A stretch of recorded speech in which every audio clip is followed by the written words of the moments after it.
What's up everyone, welcome to another episode of Garage Topics. Today we're going to review a modified first gen Toyota Tundra.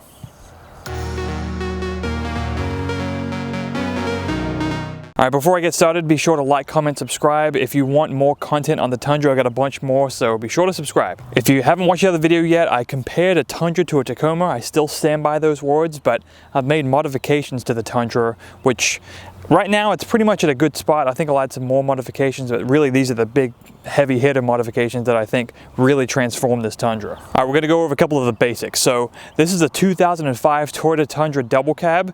They made this style from 04 to 06. 05 and 06, they had variable valve timing differences, so more horsepower, and I believe it had a 5-speed in 05, 06, where the 04 only had 4 speeds. I bought mine, I got it about 98,000 miles. Right now I have 103,000 miles on it.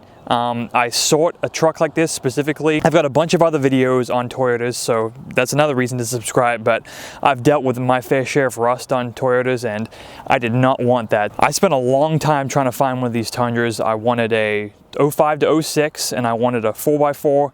The most important thing was rust. You do not want rust on these. I was willing to travel far for one of these to fly and drive it back, but like luck had it, I was driving south, about an hour south, and I checked Facebook randomly before I left, and sure enough, one of this exact truck popped up for sale on Facebook Classifieds like an hour before I checked, and I went and looked at it and instantly saw it, and I was like, I'll leave a deposit. I would like to buy this. So you got to act quick on good condition ones. There's plenty of them that look great from the outside because the paint and everything else holds up pretty well, but the frames will be shot. So definitely check the frames on one of these before you purchase one. If you can find one of these trucks or any Toyota of this kind of era without rust, you've got a gold mine, because there's such a great truck. Everything else withstands the test of time almost, but rust will be the deal breaker on any of these trucks. All right, so obviously I've modified this truck, hence the title. Let me go over some of the specific modifications that were done. First and foremost, the Method NV05 Golds, the 17x8s. I'll put the full-on back spacing and everything in the description below with all the links on the products so you know exactly what this setup is. So if you want to replicate it, that's fine, that's flattering, or if you want to replicate it with something different but want to know the offsets, that's what the deal is. I also have Toyo Open Country ATs on this truck. This is going to be a review about that as well. They look pretty aggressive for what they are, but they sound great, so I couldn't recommend them enough. I've got about 3,000 miles on them, so not a whole lot, but they sound great. They're not very loud at all. So I get this question a lot, do they rub? I had this truck in another video without the lift on it and it barely rubbed at that point, so I figured a lift would make it not rub as much. Well, with the lift now, which is about 2.5 inches front and back, it actually does rub, and I'll show you in a little bit, but the lift I have on it, I didn't want to cut any corners because I want this truck to be reliable for another 100,000 miles at least. So I went with Camberg upper control arms. That is to really help the adjustment of the alignment, because I'm not taking this thing to Baja. I really don't need that hardcore of a upper control arm and uniball ball joint, but it's what allows the whole suspension geometry to go back to stock with modifying the truck and lifting it. So did that, and it's beefy and you don't have to worry about it. With that, I did the lower ball joints. Those are, you gotta know about that on these trucks. With that, I went with Bilstein 6112s in the front. On the driver's side, I went with the tallest setting, and on the passenger side, I went with 2 settings lower. That's to accommodate for the gas tank being on the driver's side and yourself sitting in the driver's seat. That makes that thing squat. Don't be thinking you're fat, it's the gas tank mainly. So that's helped level out the squat. In the back, I went with Wheeler's Adeleafs. I did that because I actually tow with this vehicle, so that kind of gave it its rake. It's not fully raked like it was stock, but it does have some rake, so when you put a trailer on it, it's not squatting like them North Carolina boys. Did that, and on the back I did 5100 Bilsteins. Didn't bother with the 5160s with the reservoir. Again, I'm not really taking this on Baja. They're way cheaper to do that instead of the reservoir option, so that's what I got in the back.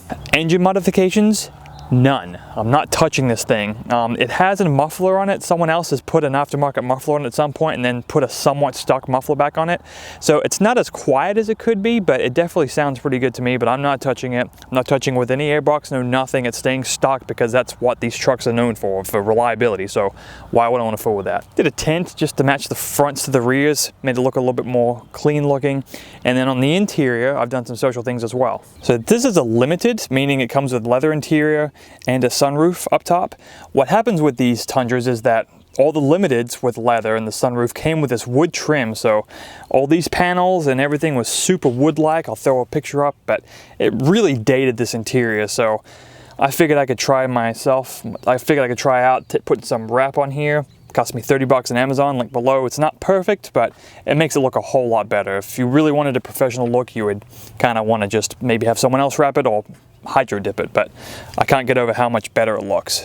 This truck is in extremely good shape interior-wise. You'd never believe that this is a 15-year-old vehicle filming this in 2020. Hashtag not the best year, but it's held up great.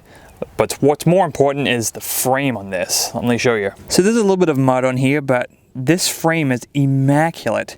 I've never owned a Toyota this clean. When I sold my 2015 Tundra, it had more rust on this frame, like surface rust, but this thing is super spotless. I think it was parked in the garage most winters.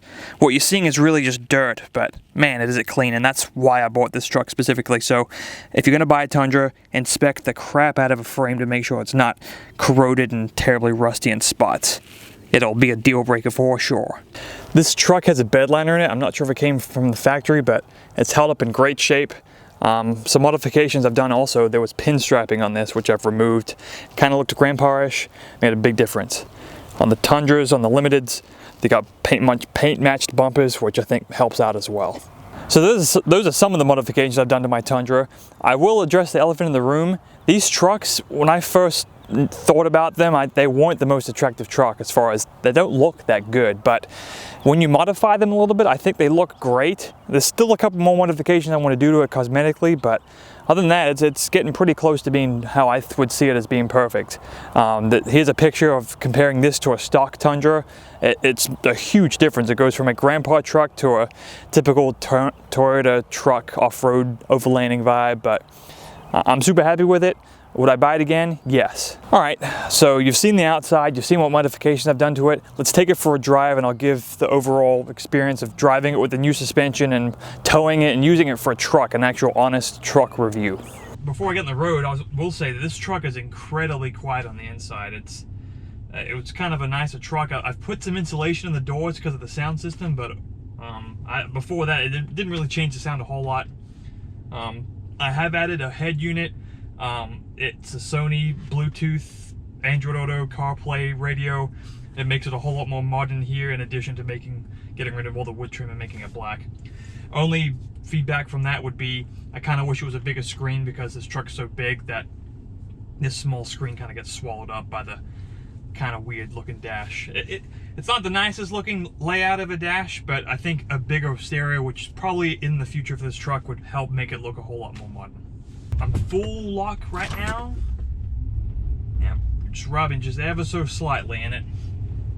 It will rub if the suspension's compressing up and down just a little bit. So something to be worried, something to note. I think if you went with a wider offset wheel or a spacer, it would stop the rubbing, but I kind of like how it looks, so it doesn't bother me too much. At first I was like, what the heck's going on? It does rub the paint off the frame just a little bit, so I'm just going to be sure to keep it clean and touch it up every now and then. The only negative I have about driving this truck is the turning radius. It's terrible. It's very bad. So I had a double cab long bed Tundra before, and its turning radius was pretty bad, but this is even worse. But it's kind of what a truck is. It's not a car, it's for doing truck things, so kind of got to get used to that. It's just an expectation to have.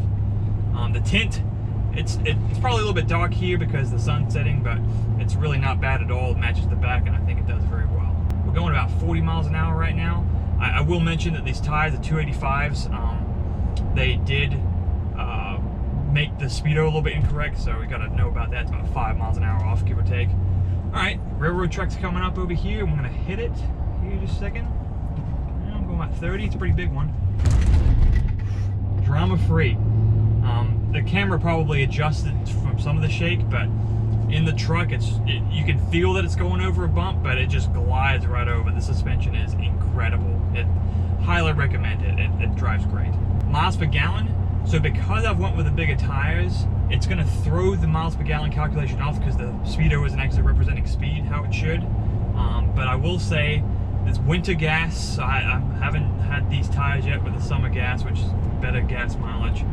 In the city, I'm getting like 13 and a half, 14 maybe, probably more like 13. And on the higher way I'm getting like 15 and a half, which isn't bad at all.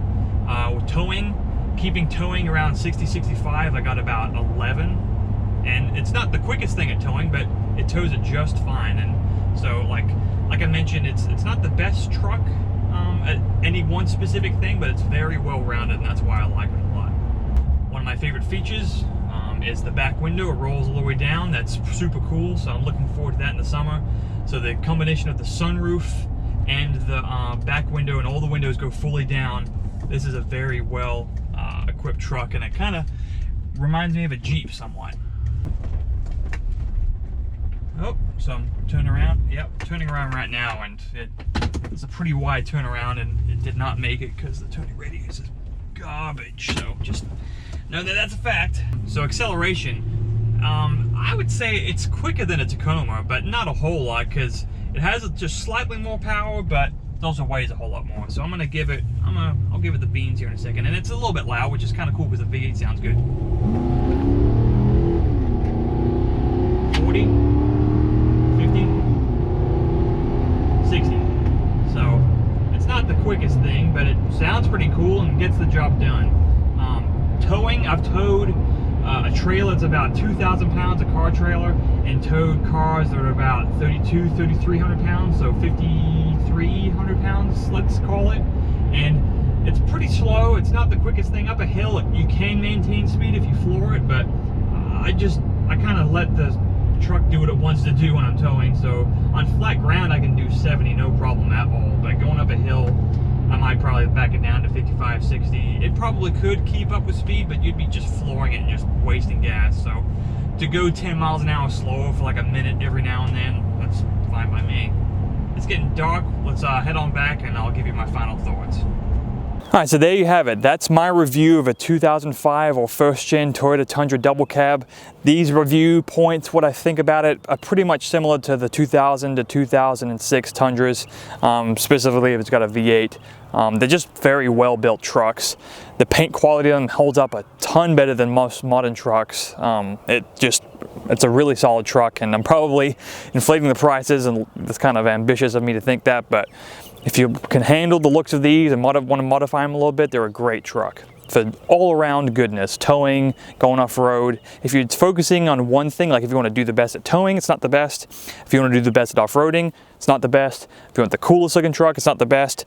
But if you want a well-rounded truck, it's hard to beat a first-gen Tundra double cab, especially if it's a 4x4. Well, that's my review. Thanks a lot for watching. Be sure to subscribe if you like Toyota content or just car content. This is just one of the many projects we've got going on in the Garage Topics Garage. Be sure to like. If you feel like these trucks are ugly or you feel like they're a superior bang for the buck, let me know in the comment section. I'm curious to hear if you've had one of these, have thought about buying them, what your opinions are. Thanks a lot for watching. Make sure that your dog does not get wrapped up in the sauce. You don't want to get lost in the sauce because your dogs are more important than that. Keep it real, Club Dirty Fresh for life. Catch you later. Peace out.